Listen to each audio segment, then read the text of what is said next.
하나님, 지난밤에도 하나님의 은혜 안에 거하게 하시고 새벽을 깨우며 주님 앞에 나오게 하시니 감사합니다. 날씨가 많이 더워지고 있습니다. 이 시기에 건강 잃지 않도록 하나님께서 지켜주시고 특별히 새벽에 나오시는 모든 성도님들의 발걸음을 지켜 주옵소서. 하나님, 우리는 예수님을 믿고 변화되었다고 하지만 여전히 의심과 두려움이 가득합니다.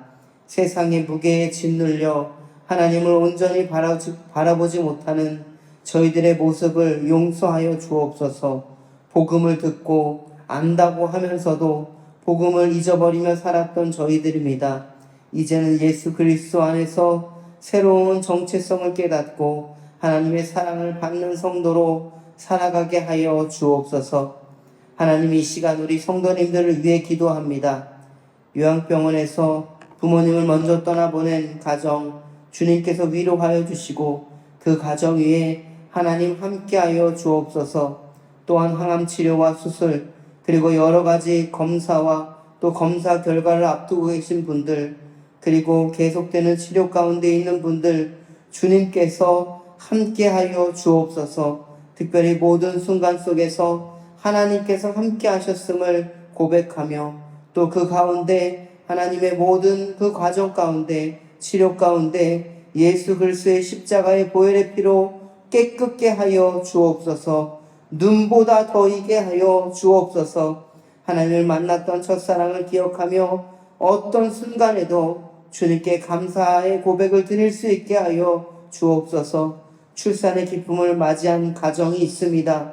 그 가정 위에 함께하여 주시고 특별히 그 자녀가 정말 주님 안에서 믿음의 자녀로 잘 커갈 수 있도록 하나님 붙들어 주옵소서. 그리고 우리 구의교회 안에 모든 가정들을 지켜주셔서 하나님이 주신 말씀 안에 가정이 세워가게 하시고 늘 가정 안에 주님을 찬양하는 그 고백이 넘쳐나게 하여 주옵시고 늘 화목한 믿음의 가정 되게 하여 주옵소서.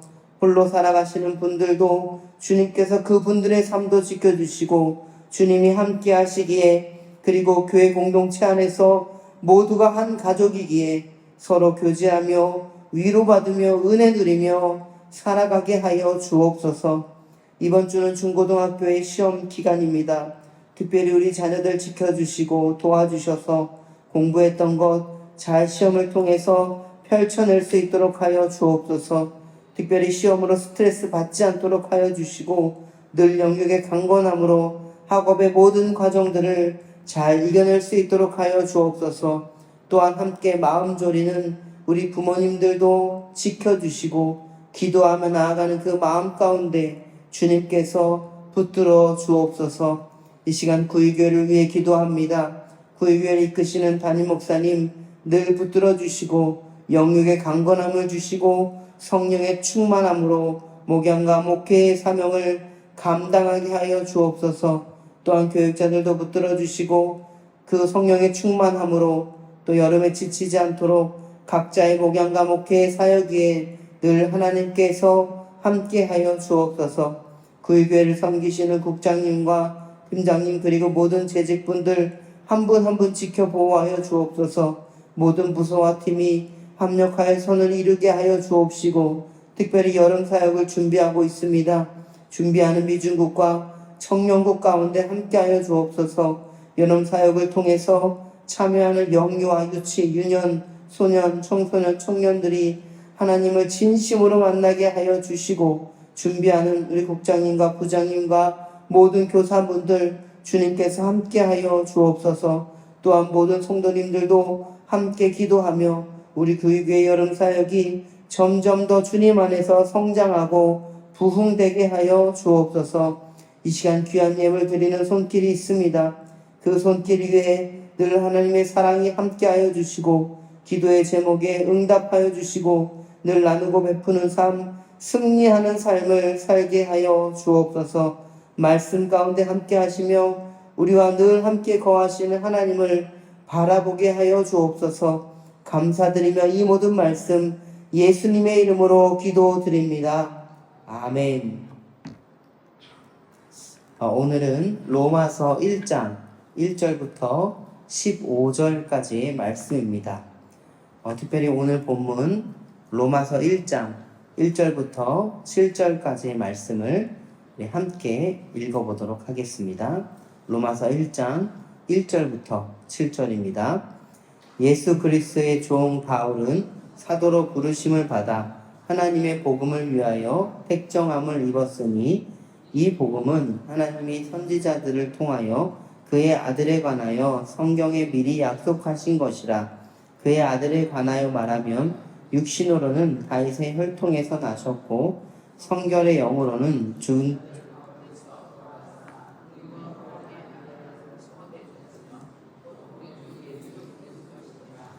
그로 말미암아 우리가 은혜와 사도의 직분을 받아 그의 이름을 위하여 모든 이방인 중에서 믿어 순종하게 하나니 너희도 그들 중에서 예수 그리스도의 것으로 부르심을 받은 자니라.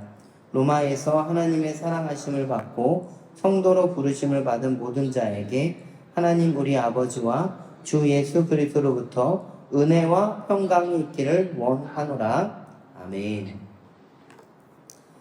우리는 흔히 복음을 생각할 때 예수님 믿고 천국 가는 것이다, 이렇게 단순하게 생각합니다. 그것도 맞는 말입니다. 하지만 오늘 본문은 우리에게 한 가지 질문을 합니다. 왜 바울은 이미 예수님을 믿은 그 로마교회 성도들에게 다시 복음을 전하려고 했습니까? 복음을 모르는 사람들이 아니라 이미 믿고 있는 사람들에게 이 복음을 전한 것이죠. 오늘 본문은 이 질문에서 시작합니다. 그리고 이 질문은 우리에게도 필요한 질문입니다. 왜냐하면 우리가 예수님을 믿지만 복음을 믿고 알고 듣고 살아가지만 그렇게 살아가는 것에 대해서 점점 희석되어지는 삶을 살고 있기 때문에 그렇습니다.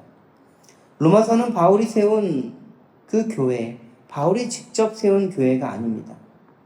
사실 바울은 한 번도 가보지 못한 교회입니다. 그런데도 바울은 그 교회를 위해서 기도했습니다. 그리고 그들을 만나기를 간절히 원했습니다. 왜 그들을 만나기를 원했을까요?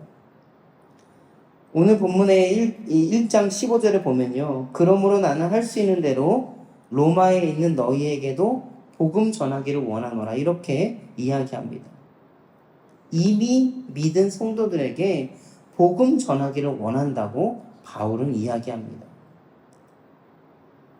여러분, 우리가 이 목요일 금요일에 또 갈라디아서, 사사기, 그리고 오늘부터는 로마서를 보고 있습니다. 또 이렇게 세 책을 묶어서 보고 있는데요.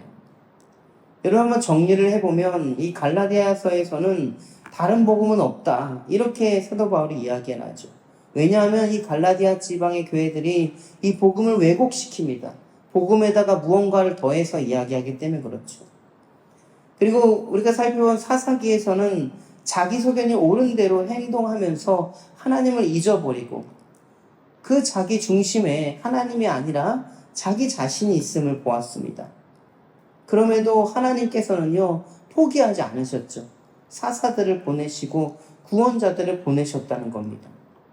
그리고 이 로마서에서는 복음을 들어서 알고 있지만, 이미 복음을 알고 있지만 더 깊이 복음을 이해하길 바랬어요. 왜냐하면 이 복음이라는 것이 성도의 삶 전체를 변화시키는 하나님의 능력이기 때문에 그렇습니다. 여러분, 이 세 책을 생각해 보면요, 바울은 복음을 모르는 사람보다 복음을 안다고 하는 사람들에게 이 복음을 설명하는 거죠. 하나님을 설명하는 것이죠. 아마 이 로마서를 읽는 성도들 중에 어떤 이들은 바울 목사님, 이미 복음에 대해서 저희들 다 알고 있습니다, 라고 말할 수도 있겠습니다. 그런데 바울은 아니라는 거죠. 바울은 성도들에게 이 복음이라는 것이 매일매일 필요한 것이다, 이렇게 이야기합니다. 왜냐하면 사람들이 잊어버리기 때문에 그래요. 매일 복음을 기억하면서 자신의 정체성을 기억하는 겁니다. 그런 말씀에 순종하게 되는 거죠. 그리고 이 순종은 이 자발적인 믿음에서 나오는 겁니다. 그리고 그 결과로 우리의 삶이 변화되는 거예요. 근데 반대로 이 복음을 잊어버리면 우리의 정체성도 있습니다. 그리고 우리는 자기 의에 빠지게 됩니다. 교만해지고요. 그 결과 우리가 사는 이 공동체, 특별히 교회 공동체, 가정 공동체는 분열되게 될 것입니다. 여러분, 이것이 우리가 살펴본 이 사사기의 모습, 갈라디아서의 모습이었어요. 그리고 오늘 우리에게 모습이기도 합니다. 독일의 심리학자 에빙하우스가 기억에 관한 연구를 할 때 이런 많이 들어봤을 거예요. 망각곡선에 대해서. 제가 주일 오후 때 니느웨를 예로 들면서 회개해서 구원받은 니느웨가 멸망받은 것에 대해서 이야기를 나눴는데 100년에 걸쳐서 그 회개했던 하나님을 잊어버리게 된 겁니다. 그럼 여러분, 이 복음이라는 것 바울을 어떻게 변화시켰을까? 오늘 본문 1절을 보면요, 자기 자신을 소개하죠. 보통 이렇게 편지를 쓰게 되면 첫 문장에 저는 누굽니다라고 자신을 소개합니다. 그런데 바울은 자신보다는 예수님을 더 소개하고 있어요. 바울의 이 문장에는요, 자기 자신이 없어요. 온통 예수님밖에 없습니다. 바울이 뭐라고 얘기하죠? 예수 그리스도의 종 바울이라고 얘기합니다. 그런 의미로 첫 번째 복음은요, 자신의 정체성을 세우는 거예요. 바울은 그의 정체성이 예수님 안에서 새롭게 되었다는 겁니다. 정체성을 바꾸는 거예요. 특별히 이 종이라는 단어, 헬라어로 둘러씁니다. 원어로는 노예라는 거죠. 당시 로마에는 6천만 명의 노예가 있었는데 노예는 자기 소유권이 없었습니다. 주인의 뜻이 자기 삶의 기준이에요. 여러분, 바울이 왜 이 단어를 사용하면서 자신을 소개한 것일까요? 과거에는 자신의 율법의 사람이었고 이방인과 유대인을 분열시키는 사람이었는데 이제는 자신이 예수님의 사람이 된 겁니다. 자신의 이 주인이 바뀐 거예요. 그럼 저는 안경을 꼈잖아요. 여러분, 안경을 제가 이렇게 벗으면요, 잘 아무것도 안 보입니다. 안경을 이렇게 쓰고 보면 누가 오셨는지를, 누가 이렇게 앉아 계시는지 알 수 있지만 안경을 벗으면 뿌에서 잘 안 보입니다. 앞에 있는 성경책도 잘 안 보여요. 근데 여러분, 이 복음을요, 제가 쓰는 안경으로 생각해 보면 안경을 벗었을 때는 아무것도 안 보이고 오로지 내 자신만 보이게 된다는 거예요. 그러니까 내 인생의 주인이 내가 되어서 내 마음대로 살아가게 된다는 겁니다. 그런데 이 복음의 렌즈를 장착하면 내 인생의 주인이 누구인지가 보게 되고요. 그리고 나만이 아니라 이 주변 사람들도 보게 되는 거죠. 그리고 바울은요, 사도로 부르심을 받았다고 이야기합니다. 부르심을 받았다는 단어는 하나님께서 나를 불러주셨다는 그런 얘기예요. 여러분, 우리가 부모와 자녀의 관계가 있는데요. 사실 그 관계 가운데 뭔가 계약을 맺었기 때문에 부모와 자녀의 관계가 된 게 아니죠. 자녀로서 부모로서 서로가 부르면 나아가는 겁니다. 그래서 복음이라는 것은 이력서를 내서 지원한 게 아니에요. 복음은 하나님께 나를 부르셨기 때문에 내가 달려가는 이 부모와 자녀의 관계와도 같은 겁니다. 여러분, 갈라디아서를 보면 그들은요, 복음을 스스로 자기가 붙잡으려고 했습니다.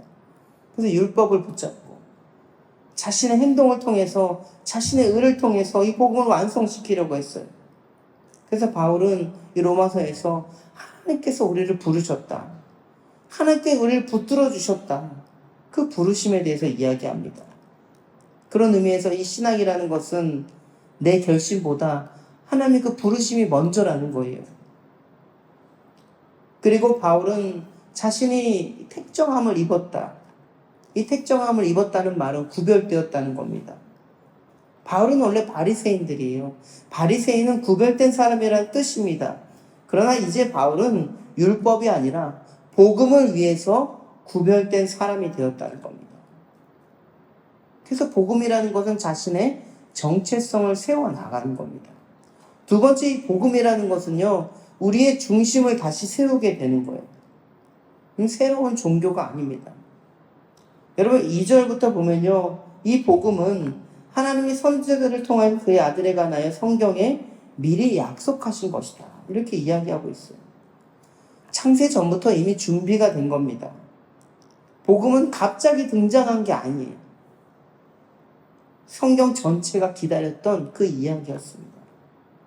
아담이 불순종할 때부터 하나님께서 우리를 구원하시기 위해서 준비하셨던 겁니다. 복음이. 그리고 여러분, 복음이라는 것은 교리가 아니에요. 3절과 4절을 보면 예수님에 대해서 이야기하죠. 그의 아들에 관하여 말하면 육신으로는 다윗의 혈통에서 나셨고 성결의 영으로는 죽은 자들 가운데서 부활하사 능력으로 하나님의 아들로 선포되셨으니 곧 우리 주 예수 그리스도십니다. 예수님께서는요, 하나님의 아들이라고 이야기하죠. 그래서 복음은 교리가 아니라 누구를 믿느냐는 겁니다. 바로 예수 그리스도를 믿는 것이 바로 복음입니다. 예수님은 우리를 가르치실 뿐만 아니라 우리의 삶을 위해서 그 자신을 내어주신 분입니다. 그래서 우리가 예수님을 인격적으로 만나는 것이 중요한 것이죠. 그리고 5절부터 7절을 보면요, 바울이 이야기하는 단어들이 있어요. 은혜, 부르심, 순종, 또 평강. 이런 단어들이 있는데 제일 먼저 나오는 것이 은혜입니다. 은혜. 은혜라는 것을 우리는요, 어떤 우리가 느끼는 감동으로 생각할 수가 있는데 바울에게 은혜는 사명입니다. 순서를 보면 은혜를 받고 사도로 부르심을 받고 그리고 순종을 하게 돼요. 우리가 여러분 잘못 생각하는 게 한 가지가 있는데 보통 우리가 순종하면 하나님이 기뻐하신다. 그래서 내가 하나님 기뻐하시니까 은혜를 받는다. 이렇게 생각할 때가 있습니다. 근데 바울은 정반대로 말을 하는 거예요. 이것이 복음이라는 건 은혜를 먼저 주셨다는 거예요. 그래서 은혜를 값없이 주시는 선물이라고 이야기하는 것이죠. 은혜가 시작입니다. 여러분께 이런 질문을 드려봐요. 하나님께 사랑받기 위해 순종하십니까? 아니면 하나님께서 이미 여러분들을 사랑하셨기 때문에 그 사랑 때문에 순종하십니까? 그렇기 때문에 순종은요, 그 은혜와 믿음의 결과입니다. 바울 당시 로마 교회에는 유대인도 있었습니다. 그들은 순종을 먼저 생각합니다. 이방인도 있었습니다. 그들은 행위로 자신을 증명하려고 합니다.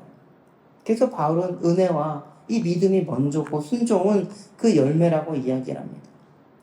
여러분, 요한복음 15장에 보면요, 예수님께서 말씀하시죠. 나는 포도나무요 가지다. 너희는 가지다.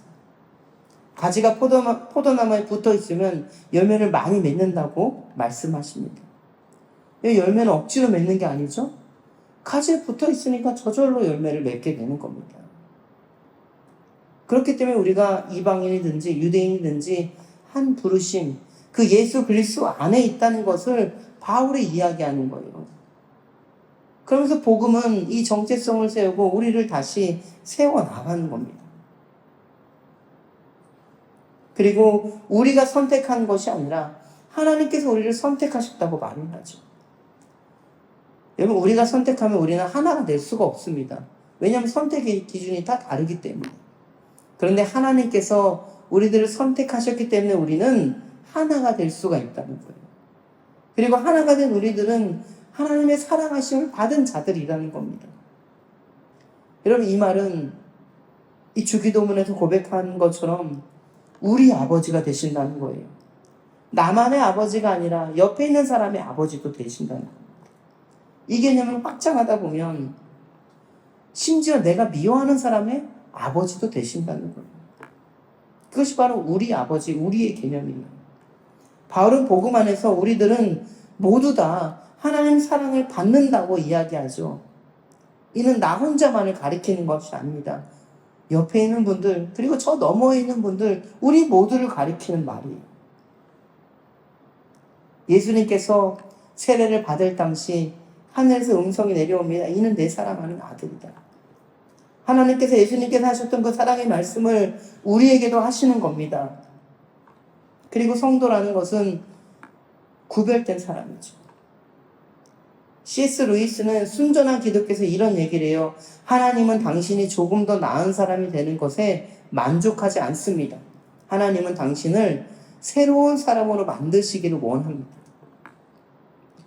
바울이 로마에 가려고 하는 것은 로마 성도들이 조금 더 나은 사람 되기 위해서가 아닙니다. 완전히 새로운 정체성을 부여하기 위해서 하나님께서 그 바울을 보내신 거죠. 그리고 로마서를 통해서 복음이 무엇인지를 전하는 겁니다. 그래서 이 복음은 순종하는 사람을 사랑하는 것이 아니라 사랑받는 사람이 순종하도록 만드는 거예요. 복음은 사람을 어떻게 변화시키고 어떻게 바꾸는가를 설명하는 겁니다. 그래서 복음이 중요한 거죠. 여러분 8절부터 15절의 말씀도 한번 같이 읽어보겠습니다. 먼저 내가 예수 그리스도로 말미암아 너희 모든 사람에 관하여 내 하나님께 감사함은 너희 믿음이 온 세상에 전파됨이로다. 내가 그의 아들의 복음에 안에서 내 심령으로 섬기는 하나님이 나의 증인이 되시거니와 항상 내 기도에 쉬지 않고 너희를 말하며 어떻게 하든지 이제 하나님의 뜻 안에서 너희에게로 나아가 좋은 길 얻기를 구하노라. 내가 너희 보기를 간절히 원하는 것은 어떤 신령한 은사를 너희에게 나누어 주어 너희를 견고하게 하려 함이니 이는 곧 내가 너희 가운데서 너희와 나의 믿음으로 말미암아 피차 아니함을 얻으려 함이라. 형제들아, 내가 여러 번 너희에게 가고자 한 것을 너희가 모르기를 원하지 아니하노니 이는 너희 중에서도 다른 이방인 중에서와 같이 열매를 맺게 하려 함이로되 지금까지 길이 막혔도다. 헬라인이나 야만인이나 지혜 있는 자나 어리석은 자에게 다 내가 빚진 자라. 그러므로 나는 할 수 있는 대로 로마에 있는 너희에게도 복음 전하기를 원하노라. 아멘. 복음이 성도들에게 왜 필요한지를 이야기하고 있습니다. 복음은 전도할 때 쓰는 메시지가 아니에요. 바울은 이미 믿는 사람들에게도 복음이 필요하다는 거예요. 그런 의미에서 마지막 세 번째는요, 복음은 우리의 삶을 세운다는 거예요. 8절에 감사의 고백을 합니다. 그리고 9절과 10절에 그 로마 성도들을 위해서 기도를 하고 있고요. 11절과 12절에 그들을 만나고 싶어하는 이유에 대해서 이야기합니다. 그리고 13절에 열매를 맺고자 합니다. 그리고 14절과 15절에 복음을 전하고 싶다고 이야기하죠. 여러분, 이것은 복음은 공동체를 세우기 위해 존재한다는 걸 알 수 있어요. 여러분, 복음이 사람보다 하나님의 은혜가 먼저라고 말씀드렸습니다. 당시 로마 교회는 문제가 있었습니다. 이방인과 유대인의 갈등입니다. 문화적인 충돌이 있었어요. 그런데 바울은 그 문제를 보지 않고 하나님의 은혜를 먼저 보게 되는 거예요. 사람들은 보고 싶은 것을 먼저 봅니다. 누군가는 이 공동체의 문제를 보는데 누군가는 공동체 안에서 일하시는 하나님을 보게 되는 거예요.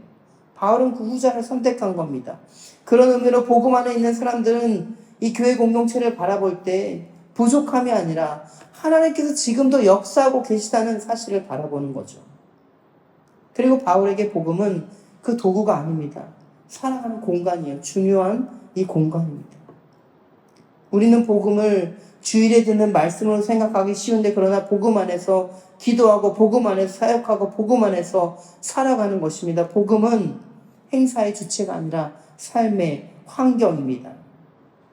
그리고 12절에 보면 피차 안위를 얻으려 한다. 이렇게 이야기하고 있는데요. 이는 함께 위로받고 격려받는 거예요. 사실 바울은 사도이고요. 로마 성도들은 그 사도들을 경험하지 못했습니다. 그런데 바울은 자신이 가서 뭔가 세워주겠다가 아니라요. 오히려 나도 너희들에게 격려를 받고 싶다 이야기합니다. 공동체 안에서 리더십은 가르치는 사람이 아니라 배울 줄 아는 사람, 격려를 받을 줄 아는 사람이에요. 바울이 그런 모습이었습니다. 사도였지만 배우려 하는 사람, 가르치기 전에 은혜를 먼저 원했던 사람입니다. 그래서 바울이 말하는 열매는 그 전도의 결과만을 이야기하는 것이 아니라 사람을 변화시키는 것을 이야기하는 거죠. 이런 복음이라는 것 받기만 했을 때는 이 신앙이 메마르기가 쉽습니다. 그러나 복음을 나누고 섬기고 위로하고 격려할 때 이 복음은요, 생명이 흐르게 되는 것입니다. 그래서 복음이라는 것은 단순한 교리 전달이 아니라 그 관계를 회복시키는 하나님의 능력이 된다는 거죠. 여러분, 다시 한번 질문을 드려요. 왜 믿는 사람들에게 복음이 필요할까요? 여러분, 우리는 복음을 입구로만 생각합니다. 구원받고 나서 율법적으로 살려고 하는 거예요. 그리고 심지어 복음을 잊기도 합니다. 내 마음대로 살아가기도 해요. 그런데 여러분, 이제 로마서를 살펴볼 텐데 복음은 입구가 아니라고 이야기합니다. 복음은 길이라고 이야기합니다. 여러분, 복음이라는 단어는 당시 로마 황제에게 사용했던 단어예요. 황제가 태어나면 좋은 소식이고요. 복음이고요. 황제가 승리해도 복음입니다. 황제가 즉위하면 그것도 복음입니다. 그런데 바울은 진짜 복음은 황제가 아니라 예수 그리스도라고 이야기를 합니다. 로마 교회는 왜 다시 복음을 이야기합니까? 로마는 황제가 세상의 중심이라고 이야기합니다. 그러나 바울은 세상의 중심이 예수 그리스도라고 이야기하는 겁니다. 그런 의미로 복음, 우리에게 좋은 소식은 바로 예수 그리스도라는 것이죠. 우리는 항상 삶을 살 때 무언가를 복음으로 살고 싶어, 복음을 품고 살고 싶어 합니다. 복음 없이는 못 사는 거죠. 그런데 문제는 무엇으로 복음을 삼느냐 하는 겁니다. 만약 이것이 예수님이 아니면요, 결국 우상이 되는 겁니다. 그래서 복음은 입구가 아니라 길인 거예요. 예수 그리스도가 내 삶의 길이 되면 우리는 그 길을 따라 살아가게 되는 겁니다. 그래서 복음은 매일매일 필요한 거예요. 그래서 바울이 믿는 성도들에게 복음이 필요하고 복음을 전하기 위해 자신이 로마에 가고 싶다고 이야기하는 것이죠. 사랑하는 성도 여러분, 오늘 하루 여러분에게도 우리 모두에게도 복음이 필요합니다. 그리고 복음은 우리를 살리는 하나님의 능력이 된다는 것을 믿고 나아가는 우리 모두가 되시기를 주님의 이름으로 축복합니다. 주기도문 하겠습니다. 하늘에 계신 우리 아버지, 아버지의 이름을 거룩하게 하시며 아버지의 나라가 오게 하시며 아버지의 뜻이 하늘에서와 같이 땅에서도 이루어지게 하소서. 오늘 우리에게 일용할 양식을 주시고 우리가 우리에게 잘못한 사람을 용서하여 준 것 같이 우리 죄를 용서하여 주시고 우리를 시험에 빠지지 않게 하시고 악에서 구하소서. 나라와 권능과 영광이 영원히 아버지의 것입니다. 아멘.